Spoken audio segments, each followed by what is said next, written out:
자, 오늘 하나님께서 우리에게 주신 말씀, 우리 회중에게 주신 말씀은 고린도 전서, 신약성경 고린도 전서 16장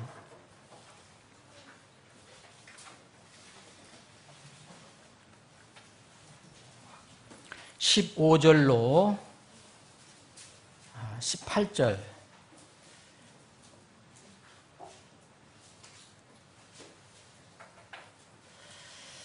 제가 읽겠습니다. 자, 고린도전서 16장 15절로부터 18절. 형제들아, 괄호가 거기 있습니다. 괄호 안에 스데바나의 집이 아가야의 첫 열매인 것과 또 그들이 성도들을 섬기는 일에 전념해온 것을 너희가 아느니라. 내가 너희에게 간청하노니 너희는 그런 사람들과 또 우리와 함께 도우며 수고하는 모든 사람에게 복종하라. 내가 스데바나와 부드나도와 아가이고가 온 것을 기뻐하노라. 너희 편에서의 부족한 것을 그들이 제공하였나니 그들이 내 영과 너희 영을 시원하게 하였느니라. 그러므로 너희는 그런 사람들을 인정하라. 자, 여러분들과 제가 15절 한 절만 다시 읽겠습니다. 특별히 괄호 안에 들어있는 말씀을 이렇게 묵상하면서 읽겠습니다. 시작합니다. 형제들아, 스데바나의 집이 아가야의 첫 열매인 것과 또 그들이 성도들을 섬기는 일에 전념해온 것을 너희가 아느니라. 내가 너희 간청하노니. 아버지 하나님, 오늘도 저희들에게 복된 주일을 허락해 주시고 또 믿음으로 하나님의 집에 모이게 하시고 하나님을 찬양하고 경배할 수 있는 이런 은혜를 허락해 주심을 감사합니다. 이 시간은 하나님께서 우리에게 주신 생명의 말씀을 저희들이 겸허한 마음으로 받기를 원합니다. 두려운 마음으로 받기를 원합니다. 마음에 무릎을 꿇고 말씀을 받기를 원합니다. 주님께서 우리 각자의 심령을 향해서 필요한 말씀이 잘 심겨질 수 있도록 친히 선포해 주시고 가르쳐 주시고 인도해 주시옵소서. 거룩하신 예수님의 이름으로 기도합니다. 아멘.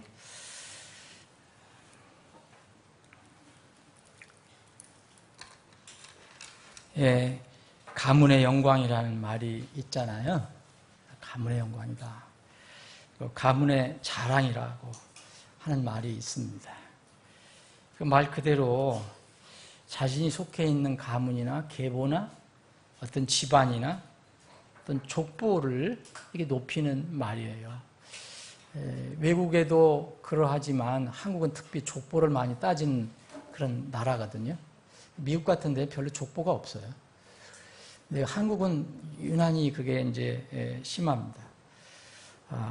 뭐 동성애 어느 나라에나 이런 것들이 있긴 하지만 우리처럼 이렇게 복잡한 게 족보는 없어요. 미국에도 물론 그런 우리처럼 족보는 이렇게 복잡하지 않지만 이 명문가라고 하는 이 명문가들이 있지요.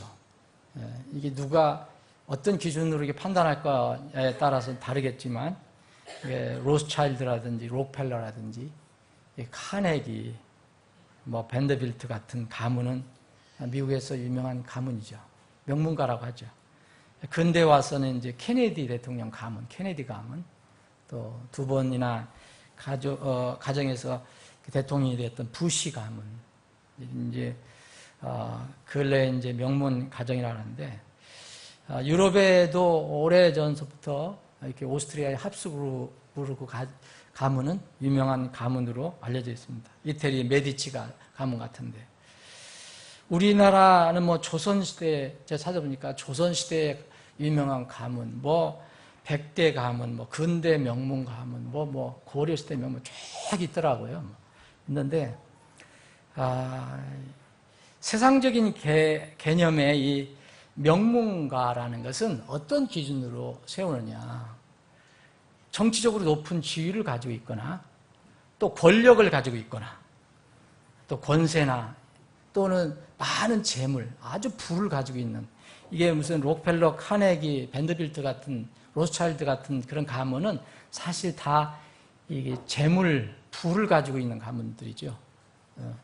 이런 재물이나 부 또는 학문이 대대로 이렇게 높은 학식을 가지고 있는 그런 가문들이 있습니다. 성경에도 가문이 있어요. 이 용어는 달라도 우리는 가문이라고 얘기하지만 사실 족보가 가문입니다. 가문인데 과연 이 성경에서 얘기하는 가문은 족보는 어떤 개념을 가지고 있는가? 오늘 우리가 읽은 부분은 고린도전서 제일 마지막 장에 있는데 바울 사도가 고린도 교회에게 쓴 첫 번째 편지 중에 그 마무리하는 뒷부분에 기록이 되어 있어요. 여기는 오늘 읽은 것처럼 여기에 형제들아 하면서 특별히 이렇게 괄호 안에 이렇게 기록을 했는데 이것은 주의를 끌죠. 이 괄호 안에 있으니까 더 주의를 기울여서 읽을 수 있습니다. 근데 여기에 한 가문을 얘기해 주고 있어요. 이 집이 바로 스데바나의 가정입니다. 집이라고 표현됐어요. 하우스라고 표현됐어요. 여기 영어로는 하우스라고 표현되는데 그래서 집으로 우리가 번역이 됐습니다. 뭐 집은 이 물리적인 건물을 얘기할 수도 있죠. 집, 이렇게 건물, 아파트. 성경에도 분명히 이렇게 나오고요. 그리고 또 고린도 후서 5장에 보면 우리의 신체를 또 집이라고 그래요. 땅에 있는 집, 장막집. 그것도 얘기할 수 있어요.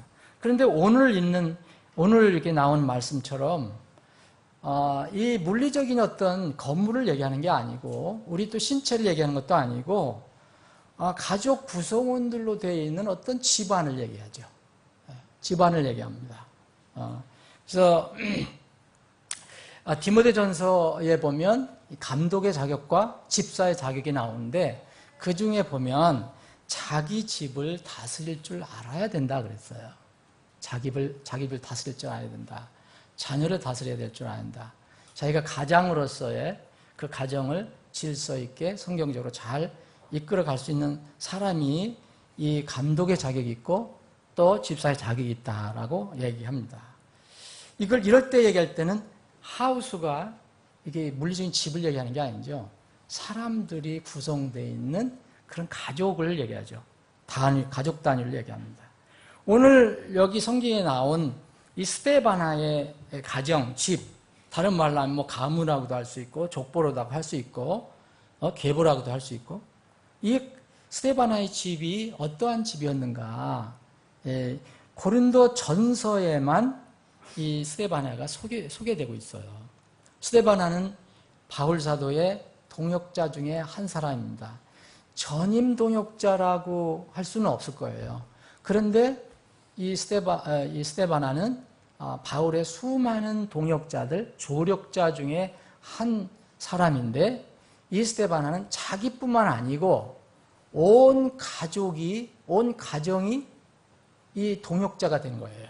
그래서 여기서는 오늘 스데바나가 아가야의 첫 열매라고 하지 않고 이 스데바나의 집이 아가의 첫 열매인 것과 또 단수가 아니고 그들이 그렇게 얘기합니다. 그러니까 스데바나를 비롯해서 온 가족, 아내와 자식들까지 다 온 가족이 이렇게 했다라고 이야기하고 있습니다. 이 가정은 고린도 전서에만 소개되고 있는데 고린도전서 1장을 보시면 이 바울 사도와 관계가 있는 가정입니다. 고린도전서 1장 16절 보면 바울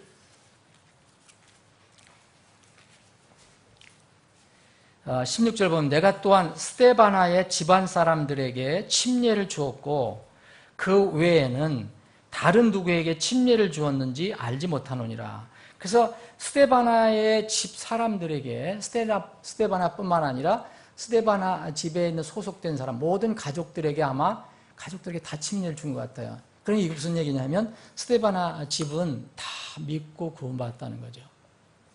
아빠가 있었다면 스데바나가 아빠라면 아빠를 비롯해서 엄마 모든 가족들이 다 복음을 믿고 구원을 받아 침례를 받았다고 얘기합니다. 그래서 사도 바울이 침례를 준 그런 가문입니다. 가정입니다. 그리고 오늘 여기 본문 말씀에 있는 것처럼 이 스데바나의 집은 가정은 아가야 지방의 첫 열매라고 그랬어요.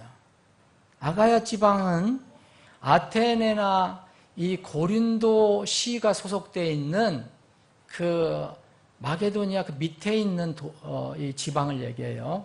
여기에서 아테네나 이 고린도 교회 전체를 통틀어서 그 아가야 큰 넓은 지역에서 첫 번째로 구원받고 변화받은 가정이다. 이렇게 얘기를 하는 거죠. 첫 열매다.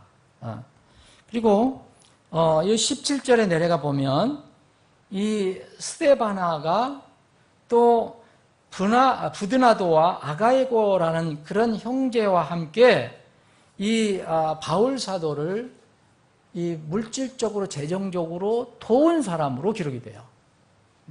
스데바나, 부드나도, 아가이가. 그래서 이 사람들이 이 세 형제가 바울 사도에게 왔어요. 지금 이 편지는 이 빌립보에서 써서 지금 고린도 교회로 보낸 겁니다. 근데 여기까지 이제 찾아왔어요. 와서 뭐였느냐면 너희 편에서 부족한 것을 그들이 제공하였으니 그들이라는 것은 스데바나, 부드나도, 아가이고를 얘기하는 거죠. 너희라는 것은 누굴 얘기합니까? 고린도 교회. 고린도 교회에서 바울 사도에게 약속한 게 있었어요. 지원해 주기로 한 이런 것들이 있었는데 때로는 고린도 교회가 그게 좀 잘 성실하게 이렇게 수행을 안 했죠. 그래서 나중에 이렇게 간구하고 또 이렇게 책망하는 내용도 들어있는데 고린도 전후서에 보면 그런데 너희 편에서 부족한 것을 이 부드나도 아가이고와 함께 스데바나가 그것을 채웠다 얘기해요. 제공했다. 제공했다는 것은 물질적으로 뭔가를 도왔다는 것을 의미하겠죠. 그래서 이 고린도 교회 편에서 부족한 것을 바울 사도에게 채워준 사람으로 나옵니다. 자, 그 바울 사도를 통해서 침례를 받았고, 또 아가야 지방의 첫 열매였고, 또 이 16장 마지막 그 뒷부분에 보면 24절 그 뒷부분에 뒤에 기록된 게 있죠. 말미에 고린도 사람들에게 보내는 첫 번째 서신을 빌립보에서 써서 스데바나와 부드나도와 아가이고와 디모데 편에 보내다 그랬어요. 여기에 보면 여기는 네 사람이, 아까는 이제 물질을 도운 사람은 세 사람이었는데 여기다가 디모데까지 포함해서 네 사람이 일행이 돼서 이 편지를 이제 고린도 교회에 보내게 됩니다. 그 중에 이 편지를 받아서 전한 그런 팀 중에 한 사람이 바로 스데바나입니다. 그래서 스데바나는 이렇게 몇 가지 이렇게 소개를 하고 있어요.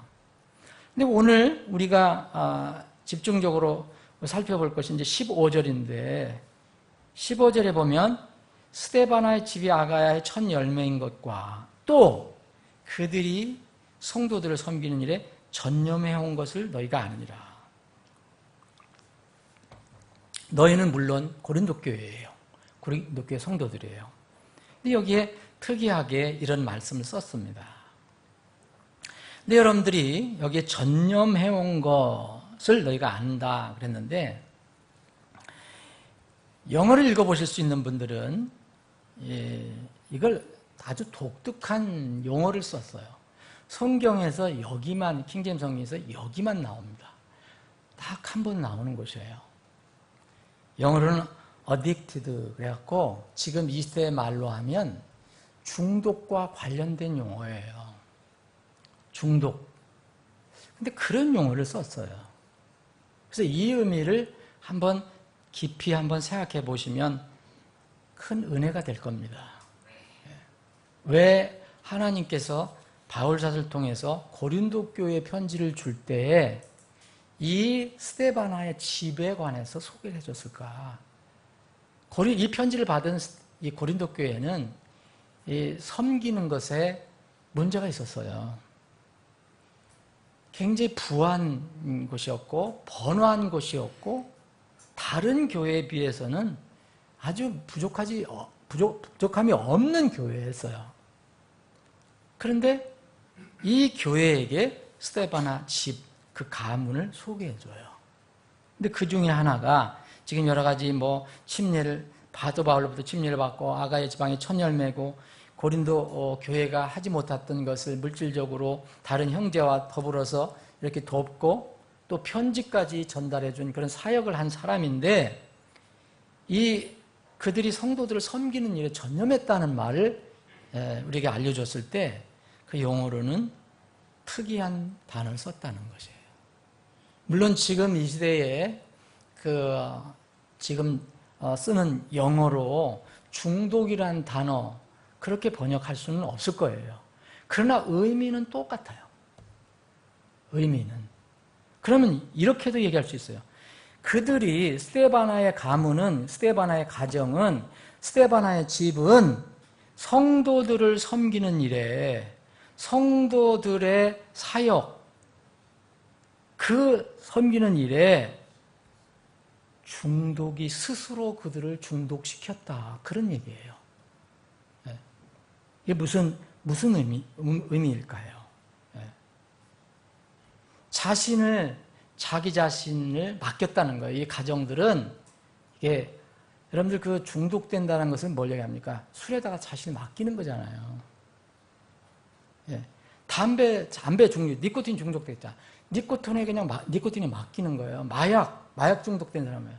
마약에 그냥 자기 자신을 맡기는 거예요. 거기에 그 영향에 벗어날 수가 없는 거예요. 노예처럼. 그렇죠? 그런 의미로 지금 쓰고 있어요. 그래서 이게 원래 이 말이 우리는 여기 흠정역은 전념해왔다라고 이렇게 번역을 했는데, 이 말은 원래는 자기 자신을 거기에다 맡겼다는 거예요. 자기 자신들을 넘겨주었다는 거예요. 그래서 더 살펴보니까 습관적으로 실천한 일에 헌신을 했다. 이런 얘기예요. 이게 습관적으로 실천하는 일. 매일매일, 그러니까 습관적으로, 관습적으로 실천하는 일에 자신들을 맡겼다. 그런 의미예요. 지금 말씀드린 대로 중독이라는 말은 이 시대에 굉장히 부정적으로 쓰이고 있죠. 여러분, 대부분 부정적으로 쓰이고 있어요. 근데 성경에서 여기는 매우 긍정적인 말로 쓰여진 겁니다. 비록 한 번 나왔지만 여기 스데반의 가정에만 이 단어를 쓰고 있어요. 그래서 우리말로 쓰면 그냥 전념했다. 다른 거 전념했다. 디보트 했는가 보다. 그게 아니에요, 여기는. 분명 다른 단어를 쓰고 있어요. 우리 이 시대의 용어로 중독이라면 사전적인 의미는 뭡니까? 술, 이게 알코올, 마약, 이런 거 계속적으로 이렇게 우리가 섭취를 하게 되면 그것 없이는 생활이나 활동을 하지 못하게 되죠. 이런 상태를 중독이라고 하죠. 또 더 나쁜 의미로는 음식물이나 약물 등 이런 것을 잘못 먹어갖고 독성이 생겨갖고 몸에 신체 이상이 생기는 것도 중독이라고 하죠. 식중독 됐다든지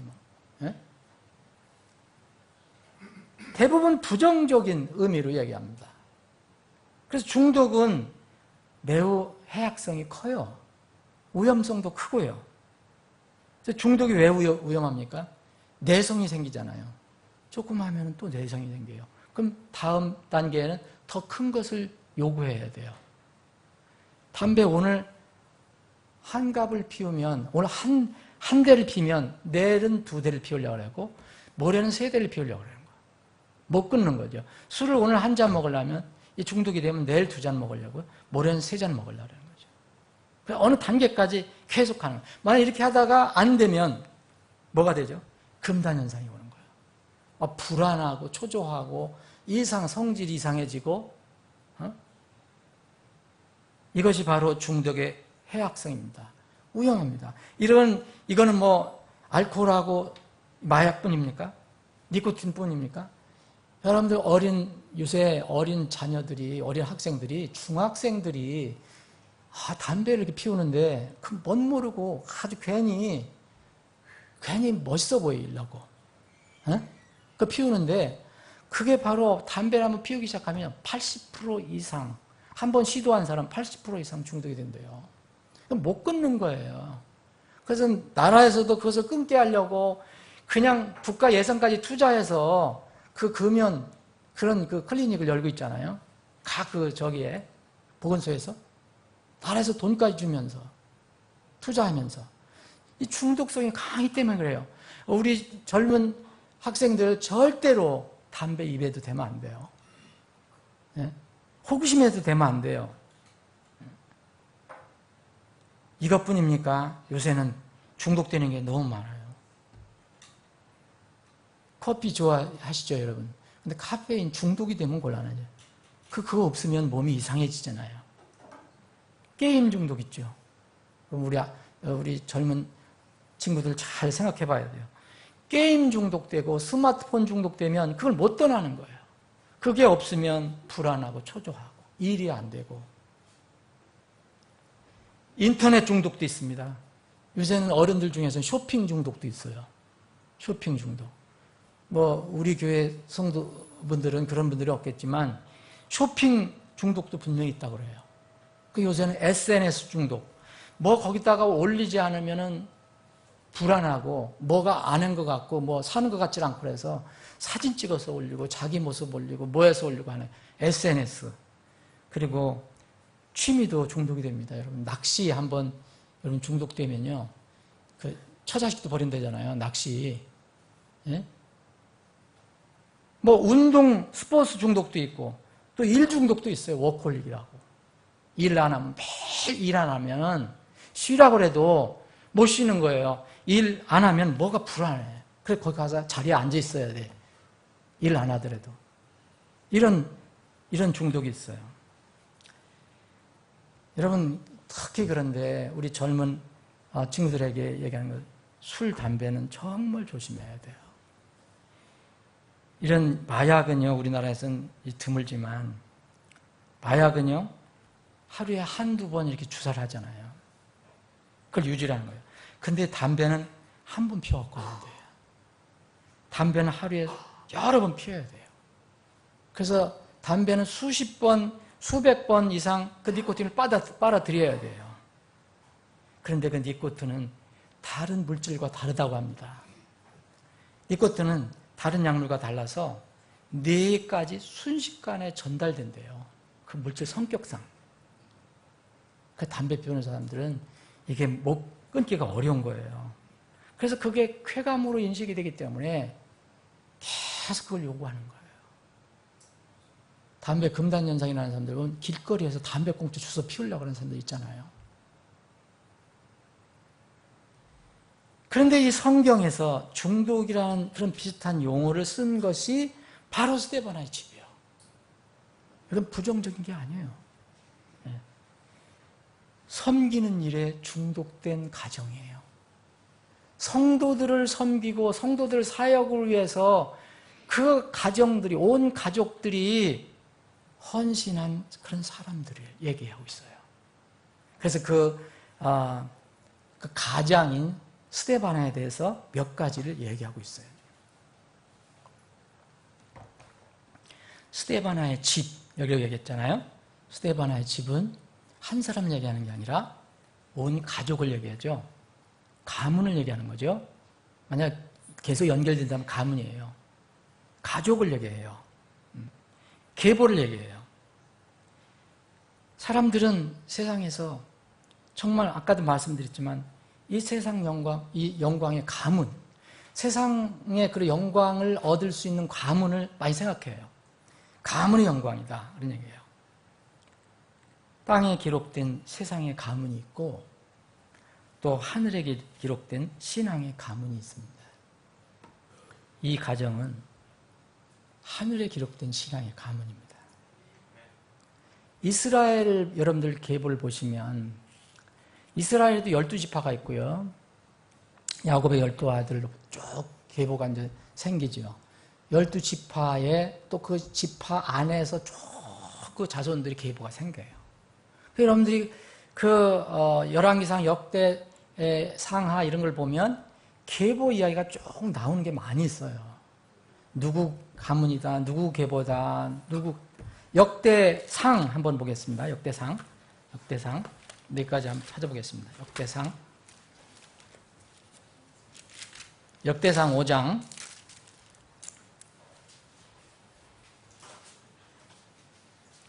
17절입니다. 이들이 다 이 앞에 있는 사람들 쭉 얘기했어요. 뭐 누구 증손이고 누구 뭐 손자고 뭐 7대손이고 뭐 17절 이들이 다 유다 왕 요담 시대와 이스라엘 왕 여로보암 시대의 계보들에 따라 계수되었더라.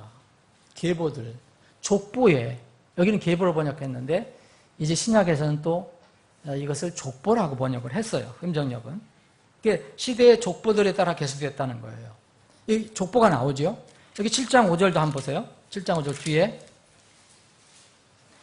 이사갈의 모든 가족들 중에서 여기 가족들이 나오죠. 패밀리가 나오고 그들의 형제들은 큰 용사더니 그들의 계보대로 지니알라지가 나와요. 이게 계보대로 이게 족보예요. 모두 계수하면 8만 7천 명이었더라. 이사갈 지파의 모든 가문에 속한 사람들을 계수해보니까 8만 7천 명이 되었더라. 분명히 그 족보에 소속된 사람들 얘기예요. 역대하 한번 더 뒤로도 한번 보시죠. 역대하 31장.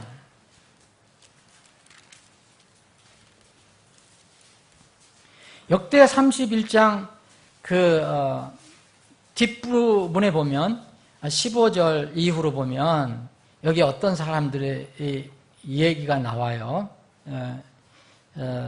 에덴, 뭐 미냐민, 예수와 스마야, 아마랴, 스가냐 뭐 이런데 이들이 16절에 보면 이들이 3살이 넘어 계보에 기록된 남자들에 의해 주의 집에 들어가서 자기 계열에 따라 책무를 맡아 섬기는 모든 사람에게 날마다 쓸 몫을 주며 앞에 우리가 에덴이나 미냐민 이런 사람들은 계보에 기록된 사람들을 찾아서 그 소속된 사람들에게 뭔가를 공급해 주는 역할을 하는 사람을 얘기하고 있어요. 그리고 17절에 보면 자기들의 조상들의 집에 따라 계보에 오른 제사장들에게 또 그 족보에 소속된 제사장들에게 뭘 또 제공해 주는 사람. 이게 요새 같으면 물자 공급하는 담당관이었죠. 18절에 보면 또 온회중을 두루 걸쳐 계보에 오른 그들의 어린 것들과 아내들과 아들딸에게 또 주었으니 여기 19절에 보면 뒷부분에 보면 계보대로 계수된 모든 자에게 몫을 주었더라. 이 일을 감당했어요. 근데 계보에 속한 사람들에게 이렇게 주었어요. 이것이 이스라엘 사람들의 인간의 그 계보였어요. 그래서 역대하 12장 15절에 보니까 사람들이 만든 계보도 있어요. 그래서 사실은 이게 사람들이 만든 계보죠. 땅에 있는 계보죠. 근데 성경은 뭐라 했냐면 똑같이 여기에 계보로 번역되어 있는 지니알라지를 이 신약에서는 족보로 흠정역을 이렇게 번역했어요. 여러분 어떻게 번역해도 상관없어요. 계보로 번역해도 여기 번역해든. 왜 구약에서는 계보로 번역하고 여기는 족보로 번역했는지 저는 모르겠지만 어쨌든 같은 말이에요. 디모데전서에 보면 바울 사도가 디모데에게 너 목회 사역을 할 때에 네가 섬기는 에베소 교회에서 성도들을 가르치고 그들을 교훈해 줄 때 이런 것을 해라 했을 때 여러 가지 가르쳐 준 것 중에 하나가 족보를 신경 쓰지 말라 그랬어요. 족보를 따지지 말라 그랬어요. 디모데전서 1장 한번 보겠습니다. 디모데전서 1장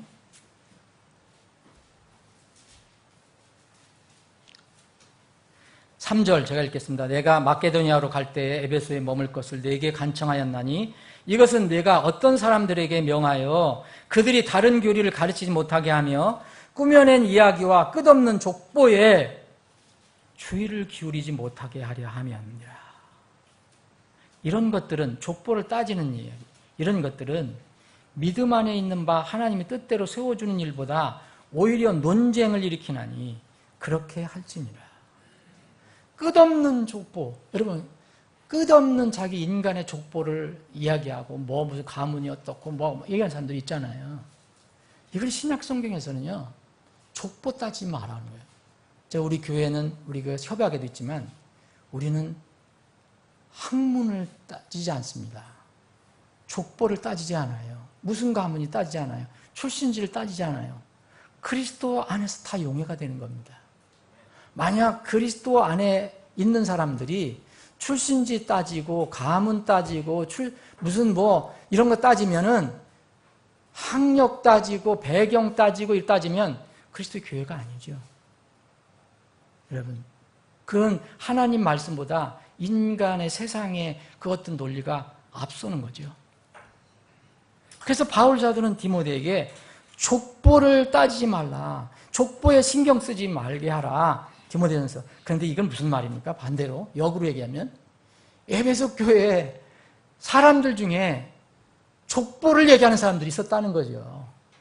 우리 가문은 그래도 어떤 가문이고 무슨 가문이고 무슨 가문이고 네? 이렇게 얘기하는 사람들이 있었다는 거죠.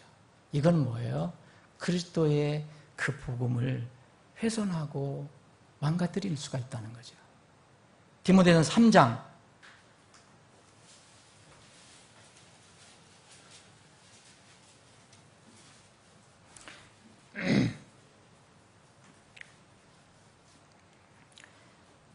디모데전서 3장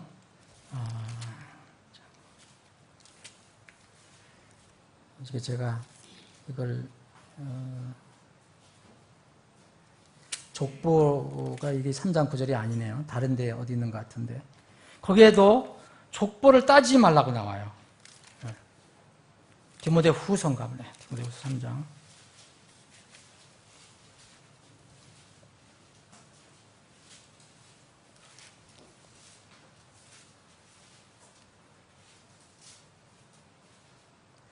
제가 어딘지 지금 못 찾겠습니다. 하여튼 바울 사도가 죄송합니다. 디모데에게 족보를 따지지 말라는 얘기를 또 해요. 디모데전서 3장에 디모데전서 1장 지금 3절 4절 봤잖아요. 네? 디도서 죄송합니다. 디도서 죄송합니다. 디도는 어디에 사역자였어요? 그레데 교회의 사역자였어요. 그럼 그레데 교회에도 족보를 따진 사람이 있었어요. 계보를 따지는 사람들이 있었어요. 인간의 계보. 나는 무슨 출신이다. 너는 무슨 출신이다. 그럼 우리 출신이 더 멋있다. 디도서 3장 9절. 자, 그러나 어리석은 변론과 족보와 똑같은 거예요. 계보. 논쟁과 율법에 관한 다툼들은 피하라. 그것들은 무익하고 헛되니라. 자, 헛되다 그랬습니다. 이것이 세상의 가문이에요.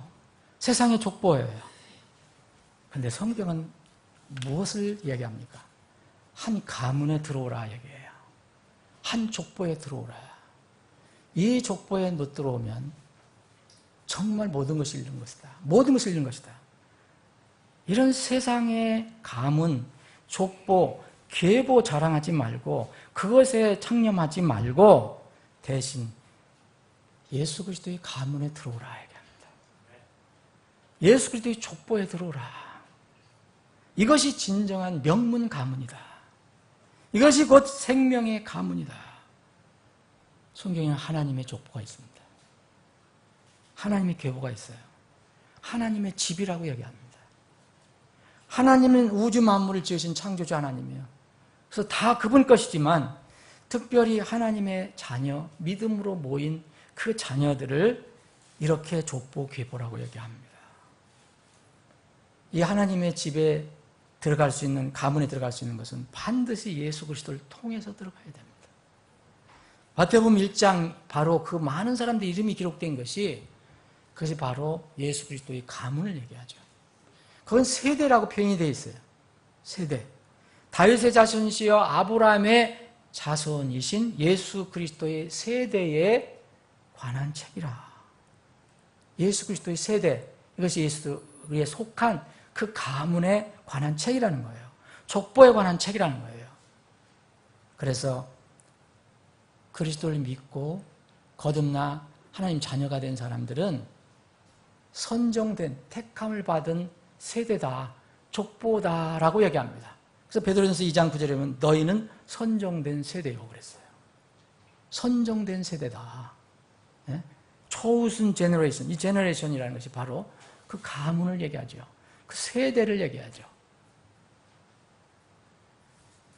그런데 성경에는 안타깝게도 이렇게 스데바나 가정처럼 정말 강조해서 과로의 기록을 할 정도 강조해서 이 스데바나 가정을 이야기하고 있는데 어떤 사람들은 이 정통 이 가문에 들어와 있지 않는 사람들을 성경은 또 소개를 해주고 있어요.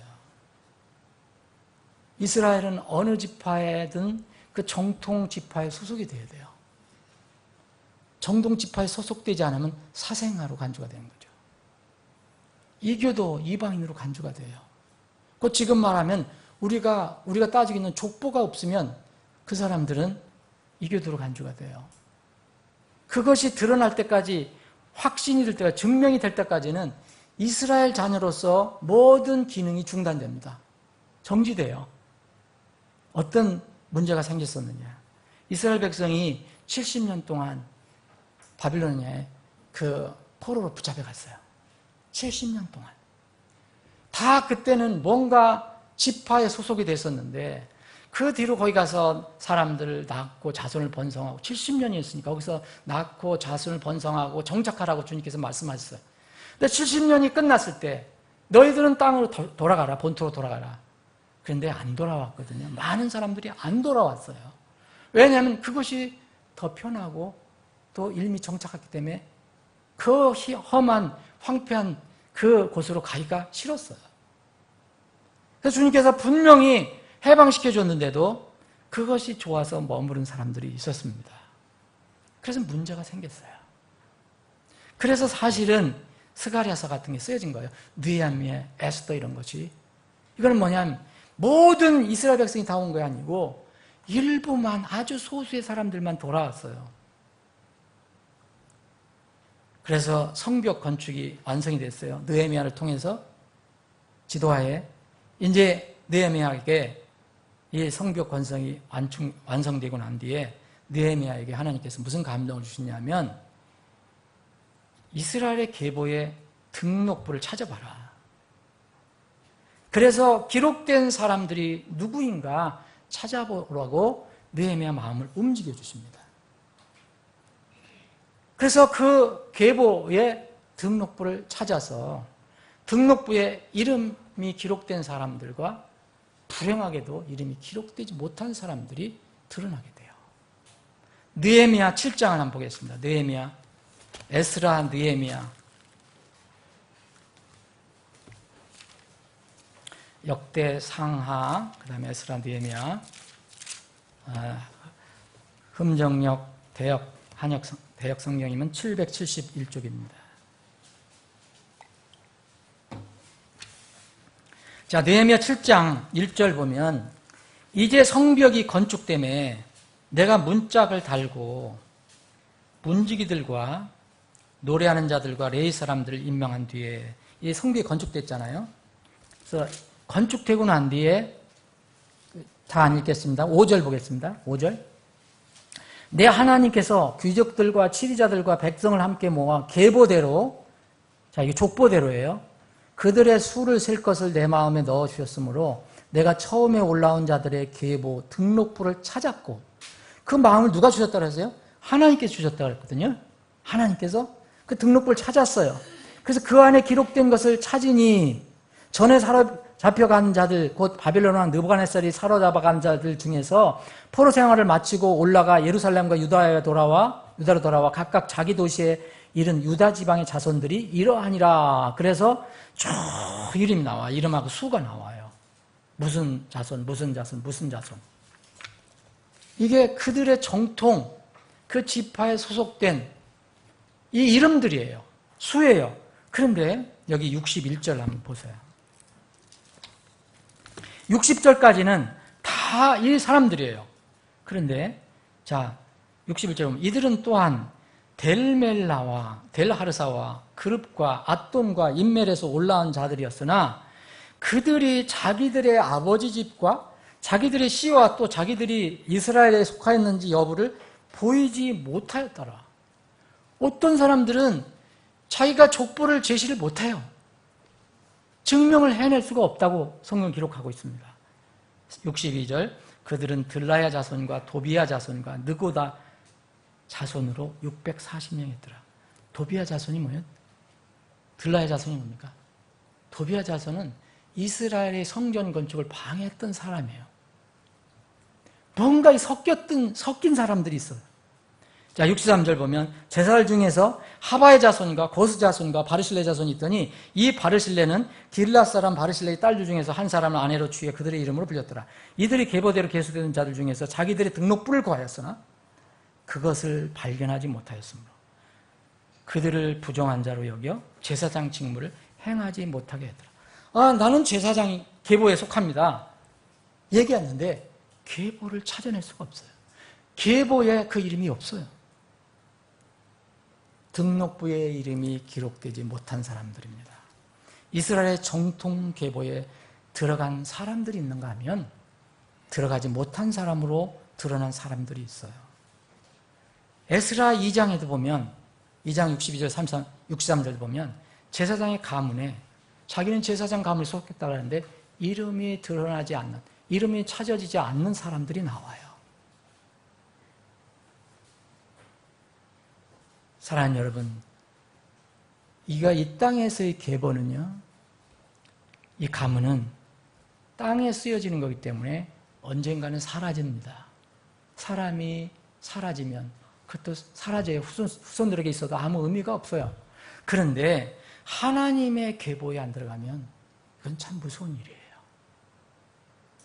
이 사람들은 마지막 자기들이 이스라엘 정통, 이스라엘 지파에 소속됐는가를 이게 드러내는 그런 등록부였지만 마지막에는 하나님께서 내 계보에 들어가 있는 사람이 있느냐 아니냐를 갈려내세요. 요한계시록 20장 15절에 보면 마지막 심판할 때 누구든지 생명책에 기록되지 않은 것으로 드러나지 않은 자들은 불 속으로 던져지더라. 하나님의 생명의 계보에 이 시대 말람 족보에 거기에 기록되지 않은 것으로 드러나는 사람이 있다니까요. 여긴 기록되어 있지 않은 사람이라고 표현하지 않았어요. 나중에 발견이 된다는 거예요. 여기 이스라엘 사람들처럼, 일부 이스라엘 사람들처럼. 계시록 21장 27절에는 그 아름다운 나라, 거짓된 것 들어갈 수 없는 그 아름다운 하나님의 나라에 오직 어린 양의 생명책에 기록된 자들만 들어가리라 했어요. 사랑하는 여러분, 우리는 세상에 썩어질 가문, 족보가 중요한 게 아니에요. 뭐가 중요합니까? 생명의 족보가 중요해요. 구약 성경 속에 신앙에 아주 명문 가정이 있어요. 여러분, 예레미야 35장에 보면 명문 가정이 나와요. 명문가가 나와요. 레갑 가문입니다. 이 가문은 위에 조상들이 말씀을 가르쳐준 것 그대로 자손들이 계속 따라요. 그래서 하나님께서 이 레갑 가문을 인정을 하세요. 레갑 가문을. 이 레갑 가문을 왜 알려주시냐면 불순종하고 반역하는 이스라엘 사람들에게 좋은 모델로 제시를 하세요. 너희들은 이렇게 불순종하지만 이 레갑 가문들은 자기 조상들이 알려준 그대로 순종해왔다. 명문 가문입니다. 많은 명문 가문이 있지만 명문 가문은 자기 혼자 믿는 것이 아니에요. 자기 가족들이 다 믿고 또 그것을 후손들에게 계속 넘겨주는 가문이죠. 여호수아도 명문 가문 중에 하나일 거예요. 여호수아는 마지막에 이제 자기가 인생을 마감할 때 그 불순종하는 이스라엘 사람들에게 이렇게 얘기합니다. 너희들 앞에 두 가지 선택권이 있다. 어느 길을 갈 거냐? 너희들이 원하는 대로 하라. 그런데 나와 내 집은, 내 가문은, 내 가정은, 내가만이 아닙니다. 나와 내 집은 그렇게 얘기합니다. 여호수아 24장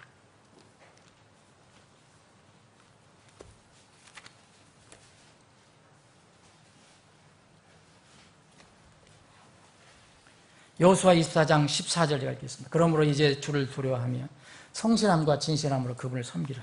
너희 조상들이 강 저편과 이집트에 섬기던 다른 신들을 제거하고 너희는 주를 섬기라. 만일 주를 섬기는 것이 너희에게 나쁘게 보이거든 너희 조상들이 강 저편에서 섬기던 신들이든지 혹은 너희가 지금 거하는 땅의 아모리 족속의 신들이든지 너희가 섬길 자를 이날 택하라. 그러나 나와 내 집으로 말하건대 우리는 주를 섬기겠노라.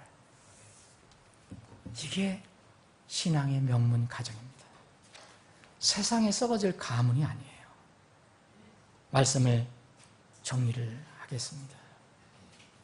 그럼 성경 읽을 때 보면 어떤 사람 개인 이름이 나오고 또 어떤 집에 이런 얘기가 나와요. 오늘처럼 스데바나의 집. 그래서 이 여기 있는 사람들은 그들은 모두 한 사람이 아니고 모두 이렇게 했다. 이렇게 섬겼다.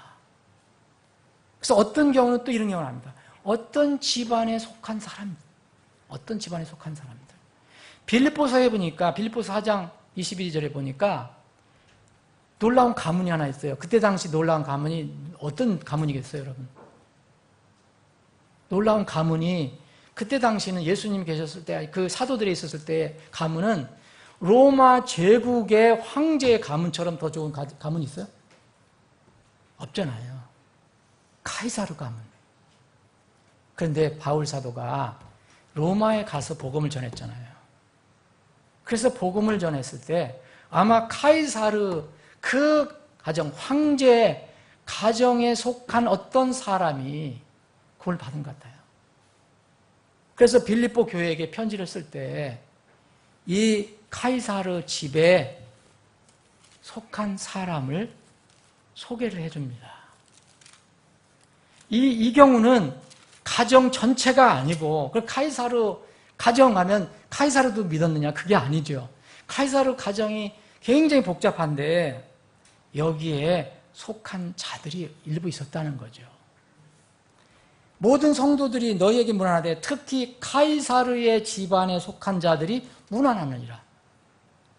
이 로마에 있는 카이사르의 집안에 있는 속한 자들 일부가 구원받고 바울 사도를 통해 구원받고 빌립보 교회의 이야기를 듣고 가난하고 힘든 교회에 고난받는 교회에게 문안을 한다고 기록을 하고 있습니다. 이런 집안도 있어요. 근데 오늘 이 스데바나의 집은 독특합니다. 온 가정이 하나가 됐어요. 스데바나 이 아버지 혹은 남편, 이 머리의 가장, 이 가정의 가장을 통해서 온 가정이 믿음으로 그렇게 살았어요. 그럼 그 자손들이 또 그런 믿음을 전수를 받을 겁니다.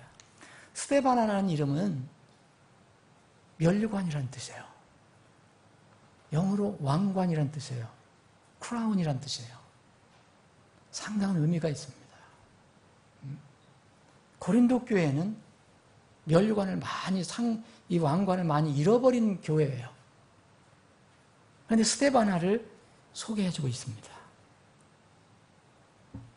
세상은 점점 땅에 기록되어 사라질 영광과 자랑을 추구해요. 점점 더 심해요. 자녀들도 그렇게 교육하고 양육하고 있어요. 그리스도인들도 세상의 영향을 받아서 세상의 명망을 위해서 애를 써요. 그거 추구하는 게 나쁜 것은 아니에요. 근데 뭐가 앞서는지 잘 모르는 것 같아요. 신앙의 명목 아래 실제로는 세상적인 방법, 세상적인 목표를 추구합니다. 신앙적인 그 명목 아래서. 스데바나의 집 가정은 그런 가정이 아니었어요. 이 가정은 모든 가족 구성원들이 성도들의 사역, 곧 영원하고 선한 일에 자신들을 온전히 들은 일에 중독이 된 가정들이에요. 중독됐다 이거예요. 얼마나 매일매일 그런 일에 습관적으로 그것이 삶이다 생각하고 기쁘게 한 가정이에요. 사랑하는 여러분, 이 말씀을 왜 우리에게 주셨을까? 왜 고린도 교회에게 주셨을까? 고린도 교회와 같은 교회들이 이 세상에 많습니다. 마지막 교회는 라오디게아 교회예요. 고린도 교회와 비슷한 교회예요. 물질 때문에, 세상 명망, 세상 그것 때문에 교회의 순수성을 잃어가는 그런 시대예요. 내가 속한 가정, 가문은 어떤 가문인가? 내가 가장이라면 나는 우리 가정, 그리고 우리 후손들 이어지는 우리 가문이 주님께, 주 하나님께 어떤 감으로 기억되기를 여러분들은 원하시는가? 그리스도인들도 참으로 안타까운 그런 신앙생활하는 사람들이 있습니다. 자녀들이 신앙생활하지 않고 하나님을 섬기지 않고 예배하는 일을 하지 않아도 학교 성적이 좋거나 또 세상에서 좋은 직장 잡고 돈 잘 벌고 좋은 가정과 혼인을 맺고 이런 건 좋아하는 부모들이 있어요. 나쁜 건 아니지요. 이런 자체가. 그런데 이런 것만 있으면 하나님을 섬기는 일에 등한하거나 아주 하지 않아도 별 신경을 안 써요. 그런 가문인가 우리가? 아니면 자식들을 말씀으로 훈육하고 기도하는 가정인가? 그런 부모인가? 자녀가 하나님을 예배하고 섬기는 일에 등한히 하고 멀어지는 일에 정말 가슴 아파하고 눈물로 기도하는 부모와 그런 가정인가? 아니면 세상에서 자녀들이 성공 못한다고, 세상에서 학교에서 공부 못한다고, 성적이 좀 나쁘다고 그것 때문에 눈물을 흘리는 부모인가? 정말 이 시대는 진리와 믿음에 대한 관심과 열심은 식어집니다. 입으로는 만날 진리 얘기합니다. 만날 믿음 얘기합니다. 실제의 삶 속에서는 세속적인 물질, 성공, 자녀 교육에 더 열심을 내는 세상이에요. 이런 시대가 무슨 세상입니까? 노아의 시대와 롯의 시대예요. 이와 같은 시대에 이 스데바나의 집의 신앙이 우리에게 큰 도전이 됩니다. 다시 한번 말씀드립니다. 왜 스데바나의 가정, 스데바나와 그의 가문, 그의 가정의 신앙 이야기를 고린도 교회에 알려주셨을까요? 스데바나의 집의 신앙이 여러분들과 저에게 격려가 되기를 바랍니다. 하나님 마음과 사역자의 영과 다른 그리스도인의 영을 시원하게 해주는 그런 가정이었어요. 오늘 본 말씀에 시원하게 해준다고 그랬잖아요. 이 가정이. 예?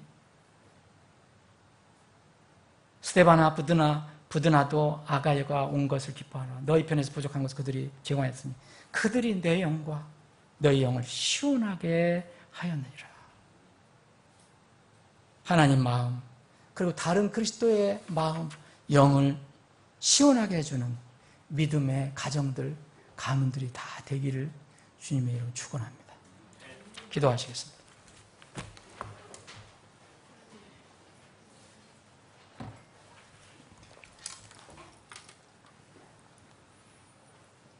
여러분, 오늘 우리가 나눈 말씀은 사람이 전한 거지만 사람의 입에서 나온 말이 아니고 하나님 입에서 나온 말씀이 기록된 성경에서 우리가 나눈 것입니다. 스데바나 집의 그 신앙 이야기, 그 가문, 족보, 그 계보 왜 우리에게 알려주셨을까?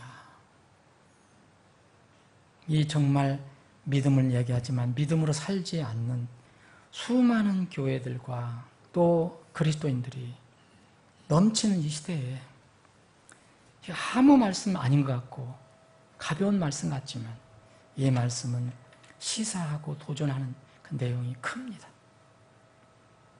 이 말씀을 통해서 여러분들 다시 한번 결단하고 여러분들 가정을 돌아보고 여러분들의 신앙과 또 여러분들의 자녀들의 신앙, 가정의 신앙을 살펴볼 수 있는 그런 기회가 되기를 바랍니다. 아버지 하나님, 오늘도 말씀을 주심을 감사합니다. 우둔한 입술을 전했지만 내주하는 성령께서 이 말씀을 선포하게 하시고 또 듣는 혼들의 그 마음을 성령께서 주장해 주셨다면 이 말씀이 듣는 혼들 가운데 그 심령 가운데 깊이 새겨지고 없어지지 않고 계속 도전하고 격려하는 말씀이 되게 하여 주시옵소서.